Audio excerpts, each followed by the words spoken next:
Olá, bom dia, boa tarde, boa noite, como é que você está? Espero que você esteja bem. O texto que eu gostaria de compartilhar com você hoje, no nosso devocional no Sermão do Monte, é o texto que está em Mateus, capítulo 5, versículo 17, que fala assim: Não pensem que vim abolir a lei ou os profetas, não vim abolir, mas cumprir. Nosso Senhor Jesus Cristo está no alto da montanha. Diante dele estão os 12 discípulos, que depois vão se tornar apóstolos. E existe também uma multidão que passou a segui-lo. No capítulo 4 de Mateus, você vê que ele começa a fazer curas, milagres, maravilhas, expulsão de demônios, enfim. E aquilo chama a atenção das pessoas. Elas enxergam que Jesus faz coisas que somente Deus poderia fazer. Então elas passam a segui-lo e a acompanhá-lo aonde quer que ele fosse. Vendo essa multidão, ele sobe o monte e essa multidão o acompanha.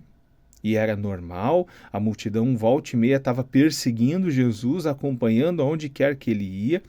E diante dele estão ali os discípulos, o alvo da sua mensagem eram os discípulos, mas também a multidão.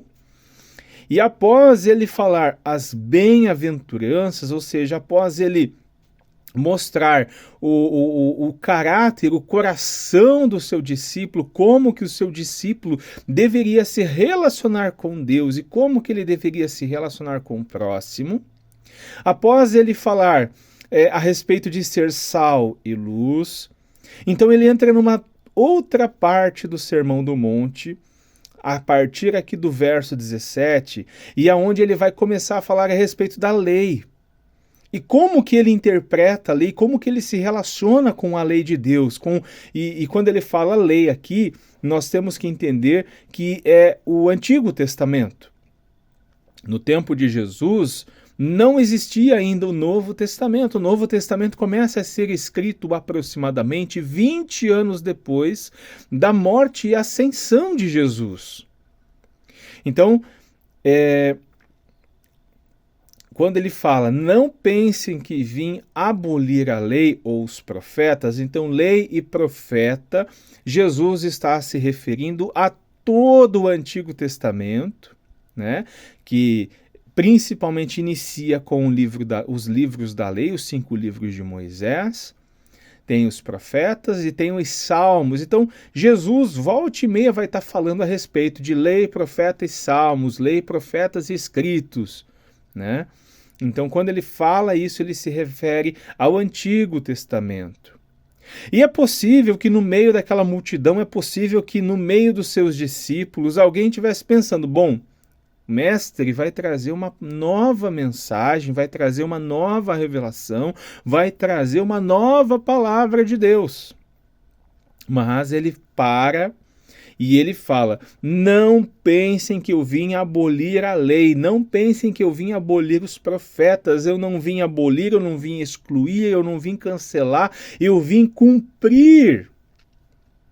Esse texto ele é muito importante, porque ele nos mostra que Jesus Cristo, nosso Senhor, o Deus vivo, que se fez carne, habitou entre nós, ele validou o Antigo Testamento, ele reconhece o Antigo Testamento como palavra de Deus, e mais do que isso, ele diz que veio cumprir o Antigo Testamento. Mas em que sentido, Fernando? Jesus veio cumprir, significa que Jesus veio cumprir as 613 regras estabelecidas pelos fariseus que estavam ali na lei, as interpretações.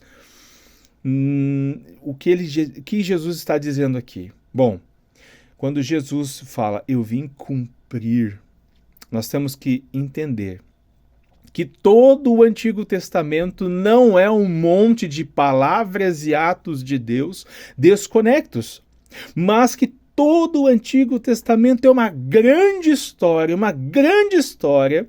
a respeito de Jesus Cristo. De Gênesis até Malaquias, todos os livros vão apontando para aquele que viria, para Jesus Cristo. Os rituais de sacrifício Eles tipificavam aquilo que Jesus iria fazer pelo seu povo. Tudo apontava para Cristo. Então Jesus, ele para tudo, ele fala: eu não vim acabar com a lei, com os profetas, eu não vim abolir, eu vim cumprir, eu sou o cumprimento daquilo que os profetas falaram de mim. Trazendo para a nossa vida. Nós, quando olharmos para o Antigo Testamento, nós temos que procurar Jesus, porque Jesus está lá também. O Antigo Testamento fala direto sobre Jesus. Leia, por exemplo, o Salmo de número 22.